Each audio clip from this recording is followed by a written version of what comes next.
अस्सलाम वालेकुम। हम पाकिस्तानी। एक गांव में मौलवी साहब रहते थे। मौलवी साहब का कोई दूसरा जरिया आमदनी ना था। गांव में रहते हुए गुजारा बहुत मुश्किल था। इसी गांव में एक नेक दिल जागीरदार भी रहता था।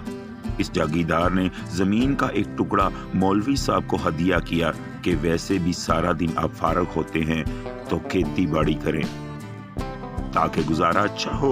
मौलवी साहब ने गंदम काश्त कर ली और जब फसल हरी भरी हो गई तो मौलवी साहब बहुत खुश हुए।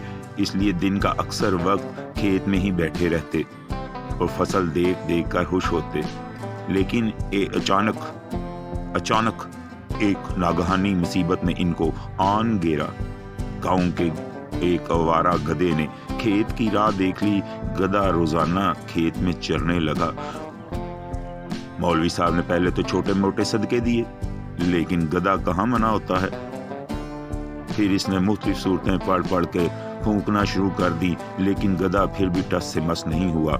एक दिन परेशान हाल बैठे हुए थे, गधे को फसल उजाड़ते हुए देख रहे थे कि इधर से एक किसान का गुजर हुआ। गधे को चरता देखकर किसान ने पूछा, मौलवी साहब आप अजीब आदमी हैं। गधा फसल तबाह कर रहा है और आप हाथ पर हाथ धरे बैठे हैं। मौलवी साहब ने अर्ज किया, जनाब मैं हाथ पर हाथ धरे कहाँ बैठा हूँ।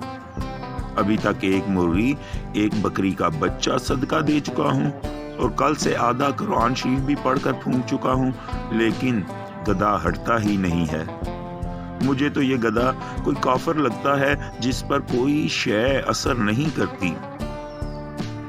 किसान के हाथ में एक डंडा था। वो सीधा गधे के पास गया और गधे को 2-4 डंडे कस कर मारे तो गधा किसी हिरन की तरह चौकड़ियां भरता हुआ भाग खड़ा हुआ। और किसान ने खेत से बाहर आकर डंडा मौलवी साहब के हवाले करते हुए कहा, किबला मौलवी साहब, कुरान गधों को भगाने के लिए नाजिल नहीं किया गया। गधों को भगाने के लिए अल्लाह ताला ने ये डंडा भेजा है। नाजरीन, हम पाकिस्तानी भी अजीब कौम हैं। हमारे गधे जो हम पर मसल्लत हैं करोड़ों नहीं अरबों लूटते चले जाते हैं और हम सिर्फ दुआओं और सदकात और खैरात के जरिए इन गधों से छुटकारा हासिल करना चाहते हैं। जब तक ये हजूम एक कौम बनकर इन लुटेरों से निजात के लिए डंडा इस्तेमाल नहीं करेगी, ये गधे मुल्क व कौम के तमाम वसाइल यूं ही लौटते रहेंगे।